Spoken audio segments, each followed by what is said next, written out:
Israel হবে এই বিশ্বের নেতৃস্থানীয় রাষ্ট্র, এটাতে কোনো ডাউট নাই, সে হবেই, এবং অলরেডি সে হয়ে গেছে। সে প্রায় 90% সফল, আর 10% বাকি আছে। এটা খুব অল্প সময়ের মধ্যে হয়ে যাবে। কারণ আমাদের দুর্বলতা আছে যে আমরা যে আপোষে কারা ছোটাছুটিতে ব্যস্ত ছিলাম, আমরা হালুয়াগুড়ি খাচ্ছিলাম, এই সময়টুকুর মধ্যে ও প্রচন্ড শক্তিশালী হয়ে গেছে। ওই ইসরায়েল থেকেই আজকে সারা বিশ্বের পলিটিক্স নিয়ন্ত্রণ করা হচ্ছে, ব্যাংকিং সিস্টেম নিয়ন্ত্রণ করা হচ্ছে, অর্থনীতি নিয়ন্ত্রণ করা হচ্ছে, মিডিয়া নিয়ন্ত্রণ করা হচ্ছে, পত্র পত্রিকাও নিয়ন্ত্রণ করা হচ্ছে, আদর্শ নিয়ন্ত্রণ করা হচ্ছে, সংস্কৃতি নিয়ন্ত্রণ করা হচ্ছে, এবং আপনার এই যে প্রযুক্তি, অস্ত্র শস্ত্র, এগুলো সেখান থেকে নিয়ন্ত্রণ করা হচ্ছে। আর এটাই সেই রাষ্ট্র যেখান থেকে দাজ্জাল মানুষের রূপে বের হবে। এটাই সেই রাষ্ট্র। ওই জেরুজালেম থেকেই দাজ্জাল বের হবে। এই শক্তিশালী হয়ে গেল আমাদের চোখের সামনেই, কিন্তু আমরা কিছু করতে পারলাম না। এই যখন শক্তিশালী হয়ে গেছে, তখন সামনে একটা মহাযুদ্ধ লঞ্চ করবে, যেখানে 80টা দেশ পৃথিবীর একত্রিত হয়ে যাবে, এবং প্রত্যেকটা দেশের আন্ডারে থাকবে 12,000 করে সৈন্য।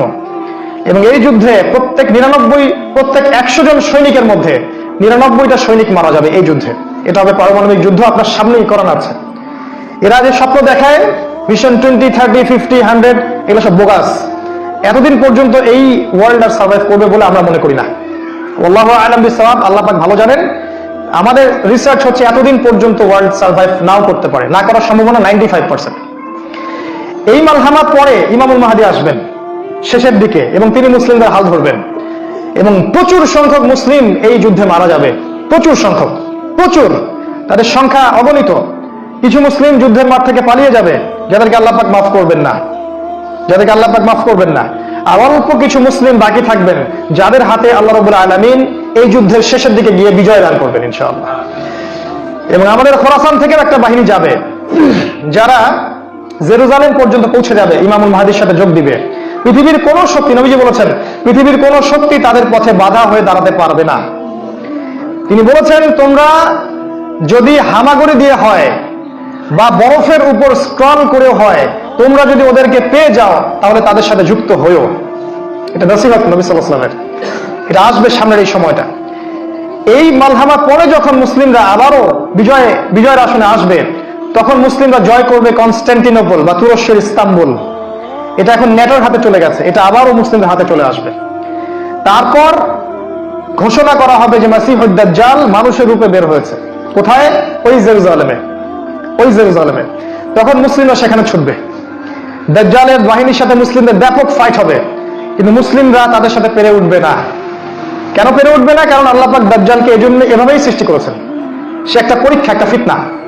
তার হাতে আল্লাহ পাক প্রচুর ক্ষমতা দিবেন। সে বৃষ্টি বর্ষণ করতে পারবে, সে প্রযুক্তি নিয়ন্ত্রণ করবে, সে আকাশ নিয়ন্ত্রণ করবে, সে প্রত্যেকটা শহরে প্রবেশ করবে, প্রতিটা শহরে সে দ্রুত ফ্লাই করতে পারবে।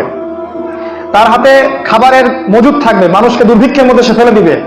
যারা তার আনুগত্য করবে সে তাদেরকে খাবার দিবে, মানে ইকোনমিক প্রোগ্রেস দিবে। যারা ওকে অনুসরণ করবে সে তাদেরকে সোনার রূপা দিয়ে দিবে। যারা ওকে অস্বীকার করবে সে তাদেরকে দুর্ভিক্ষ দিবে, মেরে ফেলবে। এক কথায় যারা দাজ্জালকে অনুসরণ করবে তাদের প্রত্যেককে দাজ্জাল প্রোগ্রেস দিবে, উন্নতি অগ্রগতি দিবে, তাদের জিডিপি বাড়তে থাকবে এক কথায়। আর যারাই মাসিহুদ দাজ্জালের বিরোধিতা করবে তাকে সে একদম ধ্বংস করে ফেলবে, একদম ধ্বংস। অর্থনৈতিক দিক থেকে, শারীরিক দিক থেকে রাষ্ট্রগুলো আক্রমণ করবে, সে পুরো ম্যাসাকার করে ফেলবে। তার হাতে আল্লাহ তাকে এরকম ক্ষমতা দিবেন। এই জন্য মুসলিমরা তাদের সাথে পেরে উঠবে না। তাহলে কি হবে?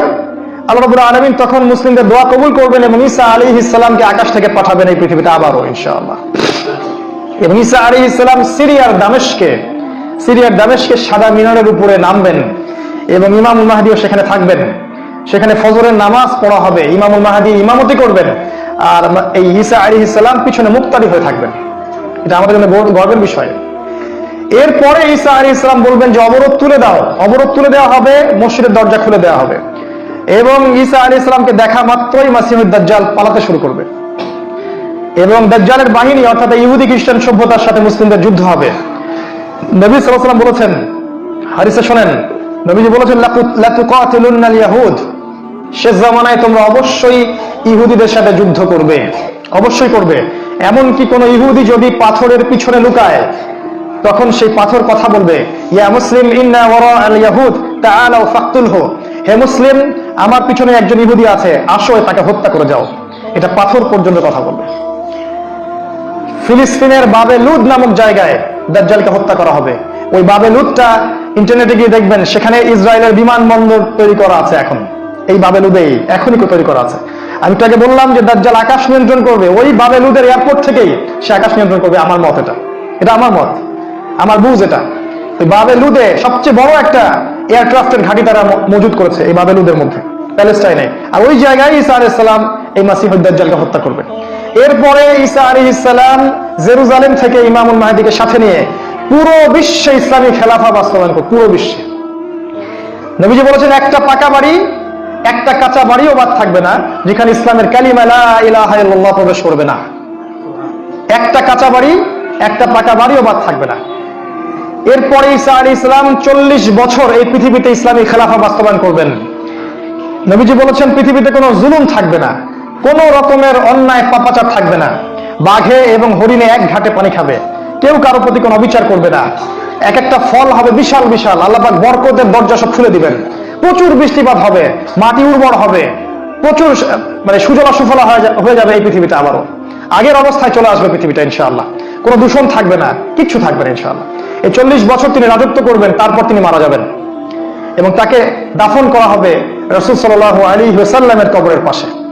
আর ইমামুল মাহদী আরো আগেই মারা যাবেন, তিনি 7 বা 9 বছর রাজত্ব করবেন, এই মুসলিম উম্মাহকে নেতৃত্ব দিবেন। এই অবস্থাটা সামনে আসতে যাচ্ছে। এই কথাগুলো আপনাকে কোনো সেকুলার মিডিয়া বলবে না, কোনো কাফের মিডিয়া বলবে না, কোনো পত্র পত্রিকায় পাবেন না। ইভেন এখন ওয়াজ মাহফিলে এগুলো বলা বন্ধ হয়ে গেছে। এই কথাটা আমি কেন বললাম, শুধু এত যে বড় একটা কথা আমি বললাম, এত ডিটেলস বললাম, এটার কারণ একটাই, যাতে আপনি হীনমন্যতায় না ভোগেন। কারণ সামনের যে বিজয়ের সময়টা সেটা আমাদের বিজয়ের সময়, কোনো সন্দেহ নাই যে এই সময়টা অবশ্যই আসবে। কারণ প্রিয় নবী মুহাম্মদ সাল্লাল্লাহু আলাইহি ওয়াসাল্লাম তার পবিত্র জাবান এটা বলে গেছে। আমাদের নবী সাল্লাল্লাহু আলাইহি ওয়াসাল্লাম তার অলৌকিক পবিত্র জাবান এটা বলে গেছেন, কোন শক্তি নাই পৃথিবীর এই কথাকে উল্টে দিতে পারে ইনশাআল্লাহ তাআলা। অতএব এখন যে দেখছেন এই যে সেকুলারদের দাপট, এই যে কাফেরদের দাপট, নাস্তিকদের দাপট, মুরতাদদের দাপট, একদম সব ওদের হাতে। অর্থনীতি, রাজনীতি, এভরি সিঙ্গেল সেক্টর ওরা কন্ট্রোল করছে। এর কিচ্ছু অবশিষ্ট থাকবে না ইনশাআল্লাহ তাআলা। ওরা যতই চেষ্টা করে নিক না কেন, তারা ইসলামের এই অপ্রতিরোধ্য গতিটা ঠেকাতে পারবে না ইনশাআল্লাহু আযজা ওয়া জাল্লা।